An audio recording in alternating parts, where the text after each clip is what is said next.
കുഞ്ഞാപ്പോടെ എനിക്കറിയില്ല. അപ്പൊ അന്നല്ലേ ഞാൻ നോക്കാൻ ഏൽപ്പിച്ചേ. എണ്ണിൽ കടകിട്ട് മാറി പൊട്ടി തെറിച്ചല്ലേ ഓനെ പൊടിച്ചിട്ട് കിട്ടണ്ടേ. അന്നെ ഞാൻ കാണിച്ചു തരാം. ഞാൻ വരുന്ന വരെ എജ്ജ് ഇവിടുന്ന് ഇളകരുതേ.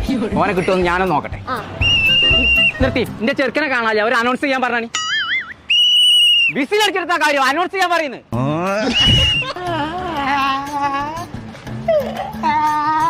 അല്ല എന്താണ്, എന്താ പ്രശ്നം? എന്താ കരയണേ? അതിന് പ്രശ്നമൊന്നുമില്ല. ഇപ്പച്ചിനൊക്കെ ഇവിടുന്ന് വിളിപ്പിച്ചാ. Customer announcement. കുഞ്ഞാപ്പു എന്നൊരു ആൺകുട്ടി ഫാഷൻ ഫ്ലോറിലുള്ള കസ്റ്റമർ സർവീസിൽ എത്തിച്ചേർന്നിട്ടുണ്ട്. കൊമ്പങ്കാട്ട് പോയ എത്രയും പെട്ടെന്ന് തന്നെ ഫാഷൻ ഫ്ലോറിലുള്ള കസ്റ്റമർ കെയറുമായി ബന്ധപ്പെട്ടതാണ്. എന്റെ പേരാണ് വിളിച്ചു പറയണ്ടേ. നിങ്ങൾ കസ്റ്റമർ കെയർ എവിടെ? അവിടെ തന്നെ. എന്റെ കുട്ടിനെ കാണാല്ലേ. നല്ല വെൽപ്പട്ടെ പിഴകും വീഴ്ച മാത്രമുള്ളതല്ല. ഇതേ മുത്ത സത്യം കെട്ടിക്കണേ. ഇപ്പൊ അടിച്ചു കരയൊന്നും വേണ്ടോ, ഒപ്പം വരും. ഇപ്പച്ചി എന്നെ കാണാതായി. ഞാൻ വിചാരിച്ചു കഴിച്ചില്ലായിന്ന്. ഇന്നത്തെ കാണാതായത് പോയി ഇതിനുള്ളിൽ പിടിച്ചു നടക്കാണ്ട്.